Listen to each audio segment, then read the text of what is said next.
I was on a rate of 1.9 with my property, which has now increased to 7.9%.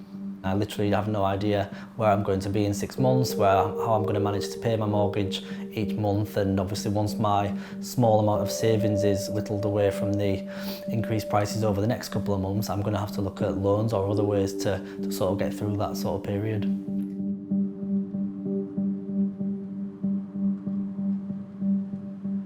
In 2022, obviously there was a lot of uncertainty around mortgages. I looked at my income and expenditure and recognised that if there was an increase in mortgage rates, then I probably aren't going to be able to afford that house long term. So in 2022, I sold it. I found it really frustrating that I'm finding myself in the same situation that I found myself in last year, now unable to afford the property that I moved into. My fixed rate ended in May, and I was given two options basically. I could commit to a minimum of a 2-year fixed rate, which would be over £1,000, which is unaffordable, or I could go onto a variable rate in the hope that I could potentially sell the house and not incur any additional costs. So at that point I put the house up for sale immediately. It's been on the market now just under 2 months, and unfortunately I've not even had one sort of request for a viewing or any sort of contact from anybody interested in the property. People don't want to buy houses because the rates are just so high.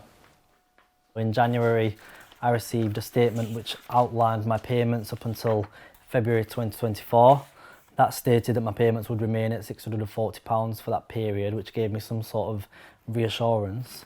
I then received a second letter in April time explaining that my rate was actually going to go up, increase to a variable rate, which was £1,172, which is over £500 more than what I am currently paying. When I got my first property, I felt as though I had sort of secured my future in terms of having a house over my head, and obviously built that up, developed on my career at that time, and even now like I'm in a secure job which is well paid, but I'm now finding that I'm really having to downsize. I'm just heading down to view a 2-bedroom flat in Hessel. I'm going to see if it's something that I would be able to potentially move into, subject to me selling my home. It feels as though I'm in a world of unknown uncertainty at the moment. I'm not sure when my house is going to sell. I'm not sure if these flats that I'm viewing are going to be available at the time when my house does eventually sell. So I think there's lots of uncertainty, lots of anxieties being felt at the moment.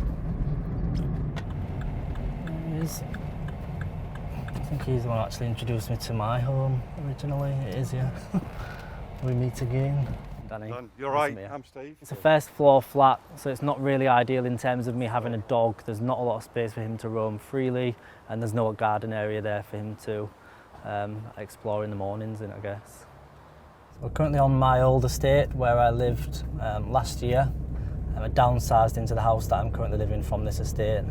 You can see as well that there are quite a lot of houses for sale on the estate. However, I suspect people are in a similar situation as myself, where because the market has stalled at the moment, they're not able to sell these properties or having to significantly reduce the price of the house to sell it.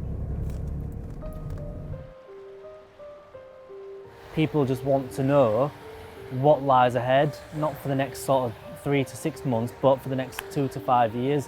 Everybody needs that security, and I think in a country like the UK, that's what you would expect as a minimum, and it just feels as though we're all fighting for sort of our own battles individually at the moment with no support whatsoever.